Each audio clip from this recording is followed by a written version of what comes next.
नमस्कार विद्यार्थियों। भगवान श्री राम शिक्षण संस्थान में आप सबका स्वागत है। और जैसा कि हम लोग UPSI, UP police, SSC GD और नेटपाल जैसी वैकेंसी के लिए हिंदी व्याकरण को पढ़ रहे हैं और उसके अंतर्गत हम लोगों ने जो एक हमारा चैप्टर था संज्ञा से अव्यय तक, उसके अंतर्गत पहले पार्ट को कंप्लीट कर लिया है। यानी हम लोगों ने विकारी शब्दों को पढ़ लिया। विकारी शब्दों में हम लोगों ने संज्ञा को पढ़ा, सर्वनाम को पढ़ा, विशेषण को पढ़ा और क्रिया को पढ़ा। यानी 4 विकारी शब्द होते हैं। उन चारों विकारी शब्दों पे हम लोग बात कर चुके हैं। आज का जो हमारा टॉपिक है वो अविकारी शब्दों के अंतर्गत क्रिया विशेषण है। तो थोड़ी सी बात हम कर लेते हैं कि अविकारी शब्द क्या होते हैं और क्रिया विशेषण क्या होता है। इसके जो भेद है या हम कहें कि इसके अंतर्गत कौन कौन से प्रकार आते हैं, अगर उनकी बात करें वो सब हम आज क्लास में पढ़ने वाले हैं। सबसे पहले आप किसी भी टॉपिक को पढ़ते हो तो उसका बेसिक आपको जरूर पता होना चाहिए। ऐसा नहीं कि ये टॉपिक तो चाहे तो आपको हम 2-3 मिनट में ही खत्म कर दें, लेकिन 2-3 मिनट में पढ़ने के बाद कहीं ना कहीं आप सीधे सीधे वाले क्वेश्चन तो कर लेंगे, लेकिन यदि उससे थोड़ा डीप में जाके क्वेश्चन पूछेगा तो आप क्वेश्चन नहीं कर पाए। इसलिए धैर्य के साथ जो लोग भी इस चैनल के साथ जुड़े हैं पूरा फोकस रखिएगा। 10 से 15 मिनट में आपका ये टॉपिक कंप्लीट हो जाएगा। वीडियो को कंप्लीट देखिए। यदि वीडियो अच्छा लगता है, आपके समझ में आता है तो आप जरूर कमेंट करिएगा और अन्य लोगों तक वीडियो को शेयर करिएगा। तो सबसे पहले हम बात कर रहे हैं कि जो आज से हमारा टॉपिक शुरू हो रहा है, यानी जो कि पहला भाग जब हमने क्लास को शुरू किया, इस टॉपिक को हमने शुरू किया कि संज्ञा से अव्यय, और इसके अंतर्गत हम लोगों ने 2 चीजों को देखा था। एक हमने देखा था कि विकारी शब्द होते हैं और एक हमने देखा था अविकारी शब्द होते हैं। अविकारी शब्द। अब ये बात हम यहाँ पर इसलिए कर रहे हैं कि आप लोगों के मन में कोई भी कंफ्यूजन न रहे। तो हमने पढ़ा था कि विकारी शब्द के अंतर्गत संज्ञा आता है, आपका सर्वनाम आता है, विशेषण आता है और क्रिया। यानी ये चारों आपके क्या है, ये चारों आपके जो है वो है विकारी शब्द। विकारी शब्द क्या होते हैं इसकी बात हम अपनी पिछली क्लास में कर चुके हैं। जब हमने इस टॉपिक को शुरू किया था वहां भी बताया था कि विकारी शब्द वो होते हैं जो लिंग, वचन या कारक के आधार पर अपना रूप परिवर्तन करते हैं। तो ये बात थी। और अविकारी शब्द जिनका दूसरा नाम अव्यय भी है, अव्यय यानी अविकारी है, उनमें कोई परिवर्तन नहीं होता, उनमें कुछ भी घटता बढ़ता नहीं है। उन अव्यय या अविकारी शब्दों में जो 4 हैं उनमें से हम पहले वाले को पढ़ने वाले हैं। यानी एक एक को टॉपिक वाइज टॉपिक पढ़ा देंगे। अगर आपको चारों जानने हैं तो आप पहली वाली क्लास से शुरू करिएगा। अगर तरीके से पढ़ेंगे तो आपको चीजें समझ में आएंगी। यदि आप 20 से पढ़ेंगे तो आपको चीजें कब समझ में आएंगी। तो आज हम जो अविकारी शब्दों के अंतर्गत जो 5 है उनमें से पहला लेने वाले हैं। अगर इस क्रम से देखें तो पहला, दूसरा, तीसरा, चौथा और ये हमारा हो जाएगा 5। कुल मिलाकर के जब हम संज्ञा अव्यय चैप्टर को पढ़ते हैं तो वहां पर हम लोग पढ़ते हैं कि कुल मिलाकर के इनकी संख्या 8 है। कहीं कहीं निपात को मिलाकर के 9 दिया जाता है, लेकिन संज्ञा से अव्यय जब चैप्टर को पढ़ते हैं तो उसके अंतर्गत 8 को पढ़ते हैं। तो 5वां हमारा है वो हमारा क्या रहेगा, 5वां हमारा रहेगा क्रिया विशेषण। और इसकी हम बात करने वाले हैं। अब इसको पढ़ने के लिए आप लोग एक चीज ध्यान देंगे कि यदि हमें इसको पढ़ना है क्रिया विशेषण को, तो ध्यान दें क्रिया विशेषण के लिए हमें क्या पता होना चाहिए। एक तो क्रिया पता होना चाहिए और दूसरा में विशेषण पता होना चाहिए। इसलिए हमने कहा कि किसी भी टॉपिक को अच्छे से समझने के लिए उससे रिलेटेड जो पहले का चैप्टर हो उसको पढ़िए। यहाँ पर ये जो शब्द है क्रिया विशेषण, ये ध्यान देने वाली बात है कि हमें सबसे पहले जानकारी होनी चाहिए क्रिया की और फिर जानकारी होनी चाहिए विशेषण। ये बातें तो हमें मोटे तौर पे पता होनी चाहिए। तो हम आगे बढ़ते हैं और देखते हैं कि भाई क्रिया विशेषण है क्या। यहाँ पर देखो, तो क्रिया तो होता था किसी कार्य को करना, जिससे हमें किसी कार्य के होने या करने का पता चलता था। वो क्रिया कहलाती थी। और विशेषण होता था जो किसी की विशेषता होता है, और किसी में हमने पढ़ा था तो संज्ञा और सर्वनाम की विशेषता होता है, वो शब्द विशेषण होता है। अब चूंकि ये क्रिया के साथ जुड़ गया तो इसलिए इस शब्द की परिभाषा क्या हो सकती है? इस शब्द की परिभाषा होगी जो शब्द क्रिया की विशेषता बताते हैं, जो शब्द क्रिया की विशेषता बताते हैं, क्रिया की विशेषता बताते हैं, उन्हें हम क्या कहते हैं? उन्हें हम क्रिया विशेषण कहते हैं। बस सीधी सी बात है, इसमें कोई ज्यादा वो नहीं है। उन्हें हम क्रिया विशेषण कहते हैं, क्रिया विशेषण। यहाँ पर एक चीज आपको समझनी थी, क्रिया क्या है और विशेषण क्या है। क्रिया विशेषण बड़ी सीधी सी बात है, कोई ज्यादा इसमें समस्या नहीं है। एक क्रिया विशेषण किसे कहते हैं? तो जैसे ही हम विशेषण की बात करते थे तो हम कहते थे कि वे जो संज्ञा या सर्वनाम की विशेषता बताते हैं उन्हें हम विशेषण कहते हैं। और जब बात आ गई क्रिया विशेषण की, तो क्रिया विशेषण कौन से शब्द होते हैं? वे शब्द होते हैं जो क्रिया की विशेषता बताते हैं। और ये अविकारी शब्द है। ये अविकारी का मतलब, अव्यय का मतलब, ये किसी भी दशा में परिवर्तित नहीं। जबकि जब हमने क्रिया को पढ़ा था तो क्रिया को पढ़ा था, ये विकारी शब्द है। और जैसा संज्ञा या सर्वनाम आएगा वह स्त्रीलिंग पुल्लिंग होगा तो स्त्रीलिंग पुल्लिंग क्रिया भी हो जाएगी, एक वचन बहुवचन होगा तो वो भी बदल जाएगा। तो इस आधार पे था।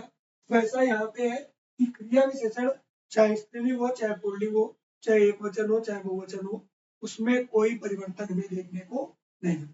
क्रिया विशेषण सदैव एक ही स्थिति में रहेंगे। तो इसके लिए जैसे हम उदाहरण लेते हैं कि उदाहरण के तौर पे जब हम जान गए कि क्रिया क्या है और हम जान गए विशेषण क्या है, तो हम ये भी जान गए कि क्रिया विशेषण वे शब्द जो क्रिया के साथ जुड़ करके उसकी विशेषता बताते हैं उनको क्रिया विशेषण कहते हैं। जैसे हमने कहा कि हम खाते हैं, हम खाते, ये एक वाक्य हमने लिया। और इस वाक्य में जब हम चेक करने गए कि क्रिया विशेषण क्या है तो हमें पता चला कि ये तो सहायक क्रिया है और ये हमारा कर्ता है। इसको हम कर्ता भी कह सकते हैं, इसको हम सर्वनाम भी कह सकते हैं, ठीक है। और जो खाते यानी ये क्या है? ये क्रिया है। तो इस वाक्य में तो क्रिया विशेषण का प्रयोग नहीं हुआ है। कई बार ऐसे प्रश्न आ जाते हैं कि इस वाक्य में क्रिया विशेषण बताइए, और आपको 4 ऑप्शन दिया होगा और एक ऑप्शन दिया होगा कि इनमें से कोई नहीं, तो आपको वही वाला चुनना है, क्योंकि यहाँ पर क्या है? क्रिया विशेषण नहीं। तो जब तक आप पहली चीज क्रिया को नहीं पहचानेंगे आप क्रिया विशेषण को भी नहीं पहचान। ध्यान दें कि अब इसकी हमें कोई ना कोई विशेषता जोड़ देनी है तो वो ही शब्द हमारा क्रिया विशेषण बन जाए। जैसे हमने कहा हम बहुत खाते, हम बहुत खाते, हम बहुत खाते, ठीक। तो जब हमने लगा दिया बहुत खाते हैं तो ये हमारा खाने की विशेषता बता रहा है, ठीक है। अब चाहे कह दो तुम बहुत खाते हो, चाहे कह दे हम बहुत खाते हैं, चाहे हम कह कि वह बहुत खाता है, चाहे हम कह राम बहुत खाता है, पर बहुत शब्द में कोई परिवर्तन नहीं होगा। बाकी क्रिया में परिवर्तन होगा और संज्ञा सर्वनाम इनमें परिवर्तन होगा, चाहे क्रिया में परिवर्तन होगा, पर जो ये शब्द है क्रिया विशेषण, इस शब्द में कोई परिवर्तन नहीं। अब हमने ये चीज तो समझ ली कि क्रिया विशेषण क्या है और इसमें परिवर्तन नहीं। पर मुख्य रूप से जो प्रश्न आते हैं आपके एग्जाम में वो ये आते हैं कि क्रिया विशेषण के भेद, क्रिया विशेषण के भेद, क्रिया विशेषण के, और यही मुख्य टॉपिक है। अगर हम चाहते तो इसको हम आपको 2-3 मिनट में ही पढ़ा देते, लेकिन थोड़ा सा टाइम लेंगे और आपको सटीक चीजें पता होनी। क्रिया विशेषण के भेद की बात करें तो आपके 4 भेद क्रिया विशेषण के हैं। पहला आपका है कालवाचक, इसको समय सूचक भी कह सकते हैं। कालवाचक, एक हो गया आपका परिमाणवाचक, परिमाणवाचक, एक आपका हो गया रीतिवाचक,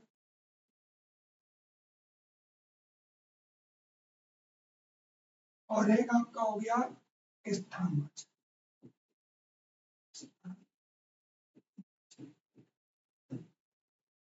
ठीक है, तो कुल मिलाकर के क्रिया विशेषण के भेद पूछेगा कि कितने होते हैं, या यहाँ से प्रश्न पूछेगा कि क्रिया विशेषण के इन भेदों को कोई एक वाक्य देगा और कहेगा क्रिया विशेषण के किस भेद का प्रयोग इस वाक्य में हुआ है। तो आपको सबसे पहले तो इनके बारे में जानकारी, ये किस तरीके से हम जाने। यहाँ पर देखो सबसे पहले जो कालवाचक है ये क्या बताएगा, ये समय।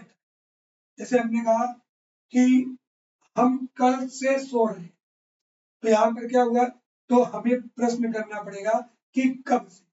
तो जब काल की बात आएगी वहां पर हमें एक प्रश्न करना है कब, और जब हम ये कब करेंगे प्रश्न तो हमें उस समय का पता चलेगा और इसलिए हम जान जाएंगे कि ये कालवाचक है। जैसे हमने कहा वे शाम से सो रहे हैं, सो रहे हैं। तो आपको पता चल गया कि प्रश्न किया गया कि वो कब से सो रहे हैं और आपने उत्तर दे दिया कि वो शाम से सो रहे हैं। तो जैसे ही आप किसी वाक्य में कब का प्रयोग करोगे, अगर उत्तर मिलेगा तो वो आपका कालवाचक हो जाएगा। फिर परिमाणवाचक कैसे हम जानेंगे, तो परिमाणवाचक में क्या होगा कि जैसे ही हम प्रश्न करेंगे कि कितना कितना लगा देंगे और अगर हमें उत्तर मिल जाएगा तो यानी कि हम समझ जाएंगे कि ये क्या है, परिमाण। जैसे हमने कह दिया कि मोहन बहुत खाता है, मोहन बहुत खाता है। अब यदि इस वाक्य में हम प्रयोग करें कब का तो लगेगा ही नहीं कि मोहन कब खाता है। ठीक है, अब मात्रा की बात यहाँ पर आ गई। ठीक है, जब मात्रा की बात आ गई कितना, तो हमने कहा कि बहुत खाता है, तो इसलिए ये क्या हो गया, परिमाण विचारण बता।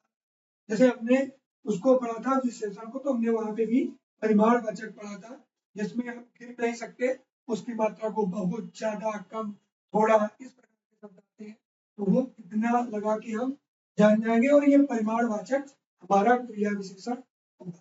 जैसे इसको हम चाहे अगर चेंज भी करना चाहे वही आएगा, मोहन बहुत खाता है, यहाँ पे हम कह रहे हैं कि हम किसी लड़की का नाम कर दें कि सीता बहुत खाती है, बाकी सब चेंज होगा पर बहुत चेंज नहीं होगा।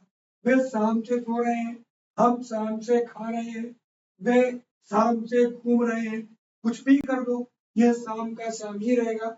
इसको हम शुद्ध भाषा में लिखे तो सायं लिखते हैं, लेकिन वैसे लिखे तद्भव में तो हम शाम लिख देते हैं, तो वो यहाँ पर सायं काल की बात ही हो रही है। तो मोहन बहुत खाता है, यहाँ पर हमें मात्रा पता चल गई, कितना खाता है, बहुत खाता है, कितना खाता है, कम खाता है, कितना खाता है, ज्यादा खाता है। तो खाना क्या है, क्रिया, और उस क्रिया के पहले जो शब्द जुड़ा है वो क्या है, और हम ये कैसे जानेंगे कि वो कौन सा क्रिया विशेषण है। तो कब का उत्तर मिलेगा तो हम समझ जाएंगे कि क्या है, कालवाचक। कितना का उत्तर मिल जाएगा तो हम समझ जाएंगे क्या है, परिमाणवाचक। ठीक है, कैसे का उत्तर मिल जाएगा, कैसे का, तो हम समझ जाएंगे अगर कैसे का उत्तर मिल गया, ये सारे प्रश्नवाचक हैं, कैसे का उत्तर मिल गया तो हम समझ जाएंगे कि ये, जैसे कि हम कहते हैं कि वह धीरे धीरे चलता है, वह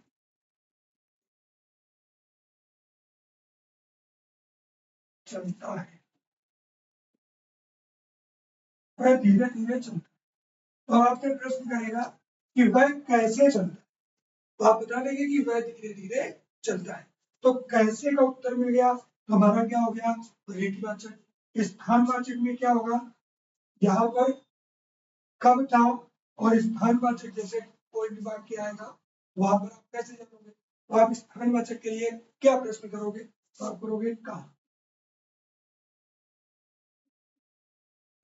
तो कब, कितना, कैसे, कहाँ, एक वाक्य बना के आप इन चारों को रख सकते हो, हम ट्री बना के भी आपको बता देंगे।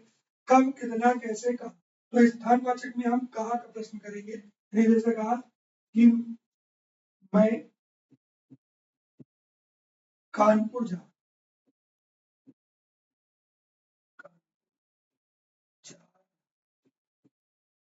आपसे प्रश्न कर दिया कि आप कहाँ जा रहे हैं और आपको उत्तर मिल गया कि कल। तो यहाँ पर धीरे धीरे शब्द क्या है, क्रिया विशेषण। कानपुर क्या है, क्रिया विशेषण। यहाँ पर क्या है, बहुत शब्द क्रिया विशेषण। यहाँ पर शाम क्या है, क्रिया विशेषण। अब एक चीज ध्यान देनी है कि यहाँ पर जैसे ये ले लिया स्थान, ठीक है, तो स्थान से आप कंफ्यूज हो सकते हैं कि ये तो संज्ञा का भी काम कर रहा है, ठीक है। लेकिन अगर इस टाइप का प्रश्न आता है तो कहाँ के लिए आपसे ऊपर नीचे दाएं बाएं, ठीक है, इस प्रकार के भी शब्द आएंगे तो वो भी कहाँ के अंतर्गत आते हैं, ठीक है। तो ये आपके हो गए 4 क्रिया विशेषण के भेद, और इनको आपको अच्छे से समझ लेना है कि कैसे हम इनको निकालें। तो आप प्रश्न करें कब लगा करके, कब, कहाँ,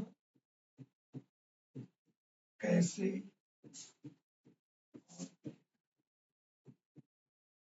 इन चारों से आप निकाल देंगे। कब, कब क्या होगा, कब तो मतलब समय बताएगा ना, तो कब समय से संबंधित है, कहाँ स्थान से संबंधित है, कैसे तरीके से यानी रीति से संबंधित है, और कितना, कितना मात्रा से यानी परिमाण से। यानी कुल मिलाकर के हम लोगों ने क्रिया विशेषण को पढ़ा, क्रिया विशेषण के भेद को पढ़ा। अब आप लोग कमेंट बॉक्स में कोई भी वाक्य कमेंट बॉक्स में कमेंट कर सकते हैं जिसमें आपको समस्या हो क्रिया विशेषण निकालने की, तो वहां पर हम आपको क्रिया विशेषण के बारे में बता देंगे। आज की क्लास में हम लोगों ने क्रिया विशेषण को पढ़ा है। अब अगली क्लास में हम अगले टॉपिक को, इसी से रिलेटेड जो भी टॉपिक होगा उसको पढ़ेंगे।